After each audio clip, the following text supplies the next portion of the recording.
pagi ku merenung nasib ini.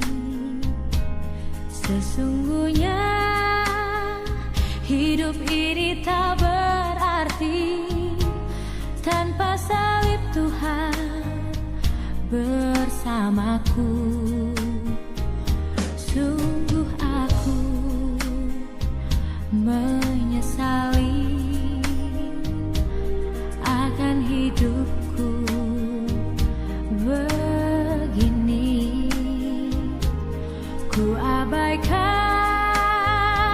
kasih setiamu, hidup dalam dosa penuh nista. Kali ini Tuhan, ku mau iring Tuhan, memikul salibmu dengan sejuta harapan. Dunia ku tinggalkan, dunia ku lupakan, ku mau ikut bersamamu Tuhan. Salam, selamat pagi. Mari kita berdoa. Bapa kami yang di sorga, Tuhan yang kami kenal, dalam Yesus Kristus Tuhan, ajari kami melalui Roh Tuhan yang ada dalam kami untuk boleh mengenal kehendak-Mu di dalam kehidupan kami. Ajari dan mampukan kami melakukan kehendak-Mu berdasarkan potensi yang ada dalam diri kami. Biarlah apa saja yang kami lakukan di hari ini itu boleh berkenan bagi Tuhan. Dan sebelum kami melakukan segala aktivitas pekerjaan kami pada hari ini, kami mau mendengarkan firman Tuhan. Biarlah kiranya firman Tuhan di hari ini menjadi kekuatan dan memotivasi kami untuk melakukan kehendak Tuhan. Dalam nama Yesus kami berdoa. Amin.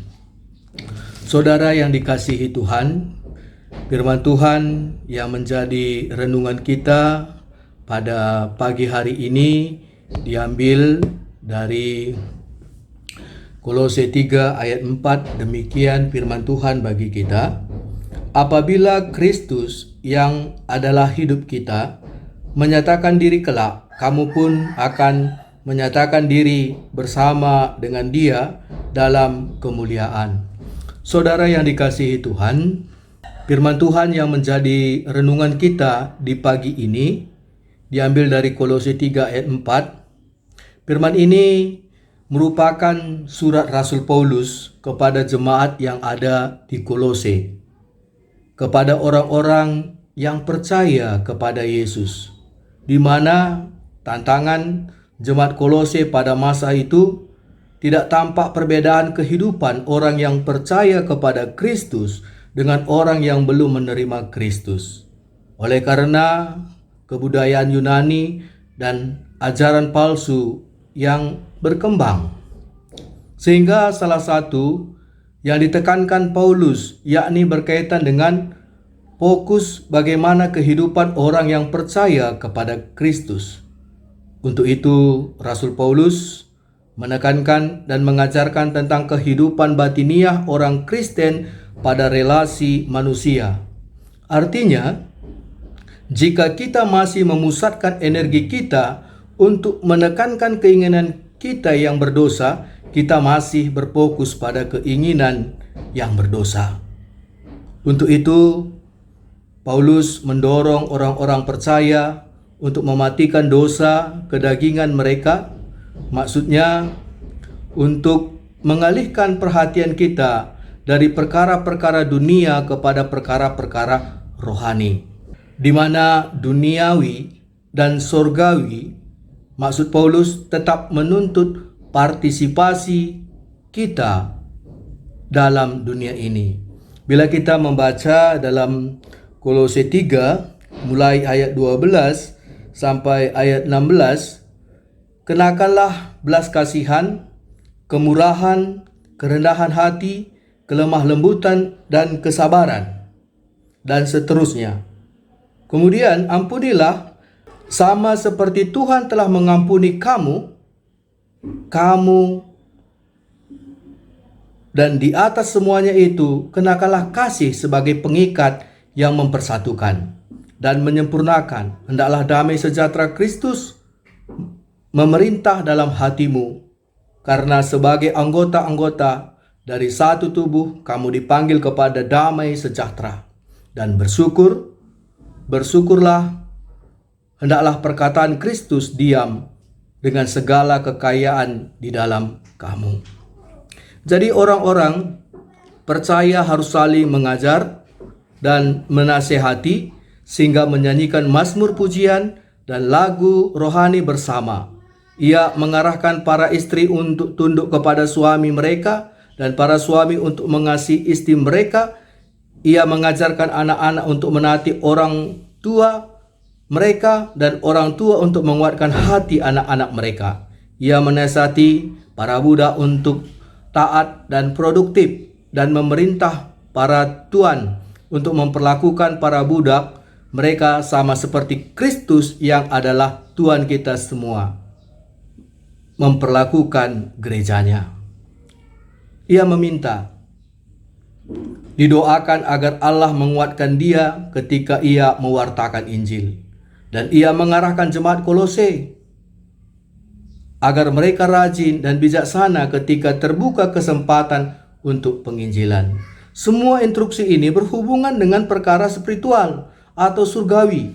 Namun semuanya ini hanya dapat dilaksanakan melalui keterlibatan aktif dalam dunia ini.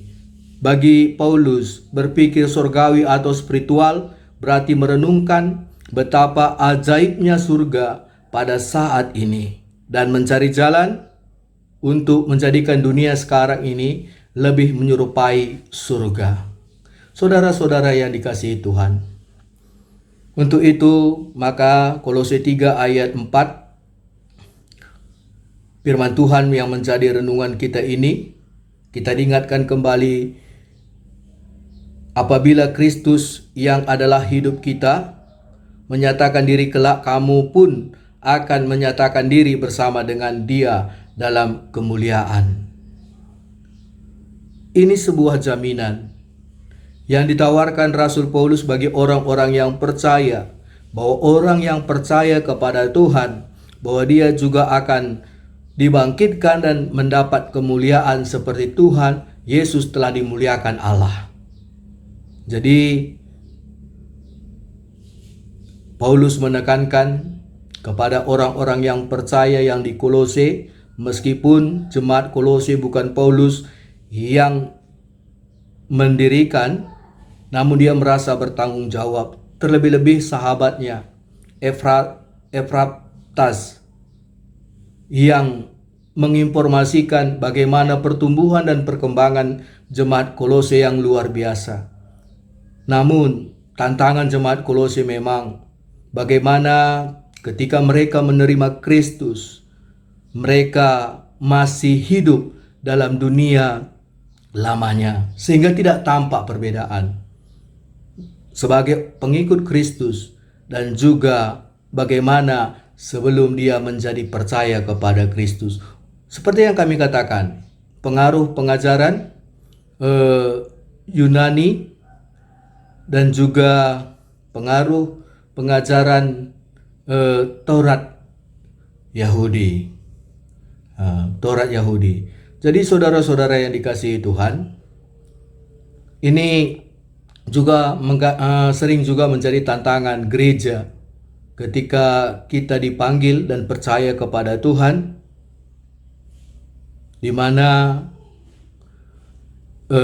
kehidupan kita ketika dipanggil menjadi orang yang percaya tidak ada perbedaan yang menonjol dalam kehidupan kita. Untuk itu Paulus mengingatkan kita, orang yang percaya bahwa kehidupannya dia diarahkan kepada perkara-perkara surgawi meskipun ada di duniawi. Dia didorong agar kehidupan-kehidupan yang lama yang tidak berkenan kepada Tuhan itu mereka tinggalkan, sehingga kehadiran mereka di dunia ini yaitu menjadi tangan Tuhan menghadirkan surga lewat apa yang bisa dilakukan di tengah-tengah dunia ini, meskipun surga itu kelak akan menjadi jaminan bagi orang yang percaya. Tapi panggilan kita, bagaimana kita menghadirkan surga dengan mengasihi sedaya yang bisa kita mampu.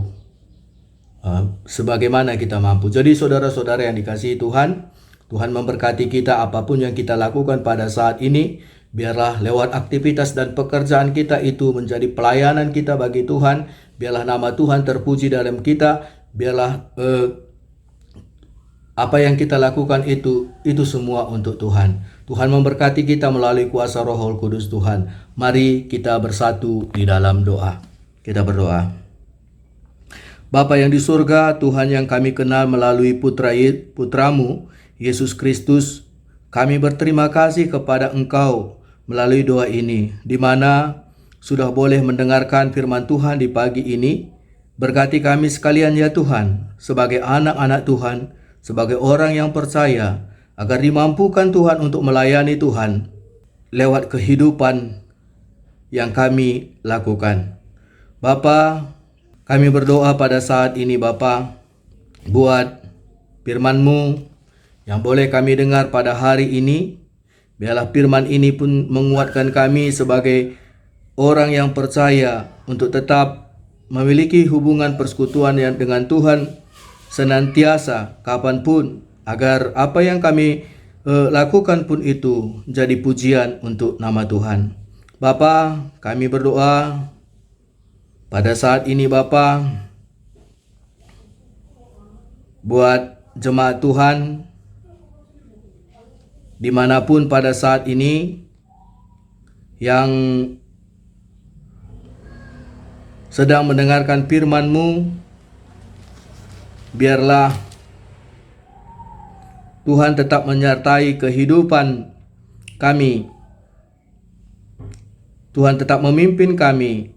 Dan tolong kami ya Tuhan, apabila kami pada hari ini memiliki beban, tantangan dalam kehidupan kami, agar kuasa Roh Kudus juga menguatkan kami, agar tetap percaya dan mengandalkan Tuhan, dan juga ajarkan kami Bapa mengerti rencana Tuhan lewat apa yang kami alami.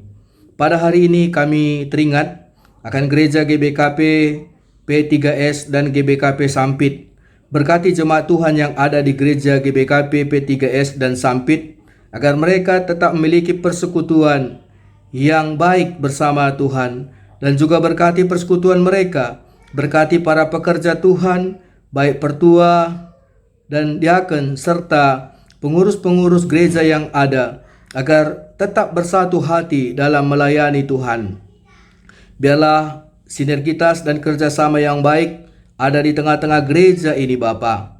Kami juga berdoa buat pekerjaan jemaat Tuhan yang ada di P3S dan Sampit. Apapun pekerjaan mereka, biarlah semua itu dilakukan untuk melayani Tuhan.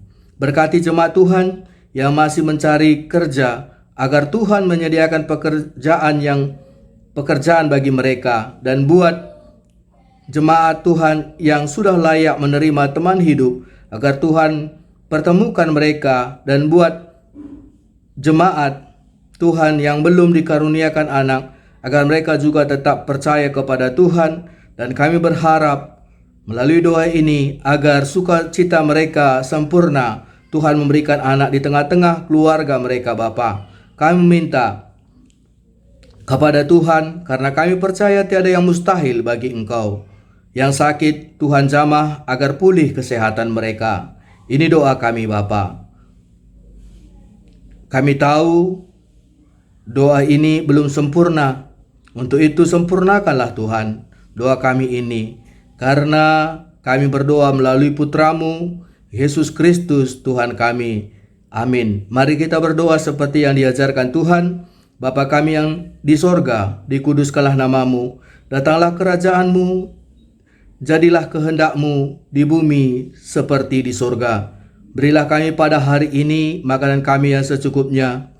Ampuni kami akan kesalahan kami, seperti kami mengampuni orang yang bersalah kepada kami. Dan janganlah bawa kami ke dalam pencobaan, tapi lepaskanlah kami daripada yang jahat. Sebab Engkau yang punya kerajaan dan kuasa dan kemuliaan sampai selama-lamanya. Amin. Shalom, terpuji nama Tuhan. Tuhan memberkati kita sekalian. Amin.